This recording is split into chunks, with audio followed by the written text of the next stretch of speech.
Homesteading is amazing and healthy and self-sustainable and so worth it, but a lot of people romanticize it, especially here on social media, and I want to help you avoid the major pitfalls that people have and what you can do before you get into them. So here's 7 reasons that people fail at homesteading. Number 1, they misunderstand the infrastructure that it takes of the economic hardships that might be happening and how much it actually costs in order to make those leaps. They assume that because it's going to be inexpensive once it gets going and to maintain, that to start it is going to be the same, which is not necessarily true.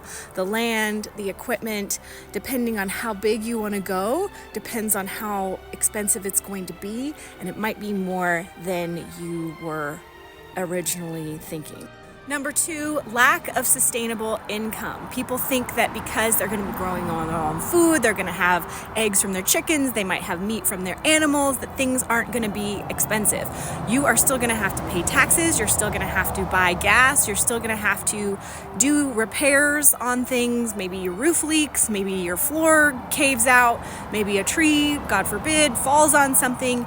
You're going to need repairs, you're going to need to sharpen your chainsaw, things like this. So having some sort of sustainable income where you can make money remotely is number 2.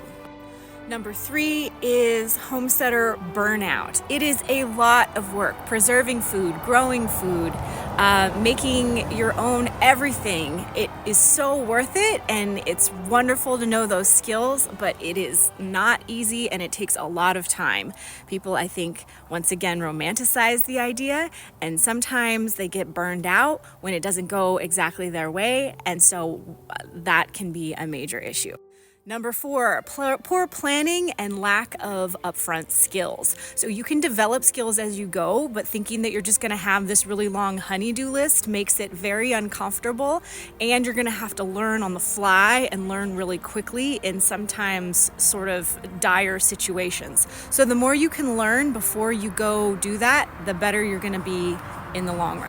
Number 5, homesteading can be quite lonely. Sometimes you're out in remote areas all by yourself. You don't necessarily have a whole community behind you. If you're used to people being around you 24/7 or having someone you can just call to come over to help you out or hang out, it can be a very isolating experience.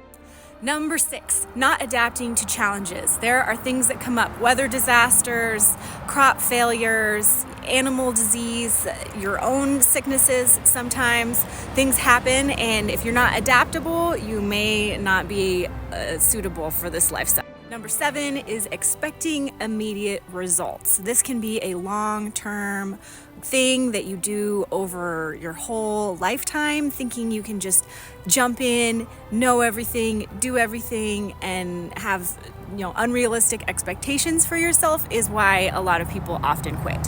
So how can you avoid these pitfalls? 1, start small. 2, build a community before you go out there. 3, build skills before you go try to do this. Develop multiple income streams, things that go along with your off-grid lifestyle already, like passive income, automation, working from home, things like this. And building a backup plan so that you don't set yourself up for failure, you set yourself up for success. I would say little bite by little bite and doing little things by little things. It took me a long time to learn how to make soap, so buy soap in the meantime. You're gonna mess it up too. The first ones I did, I had to put degreaser in it just so I could use it because it wasn't actually soap. The saponification process did not happen. So multiply that by everything. So start small.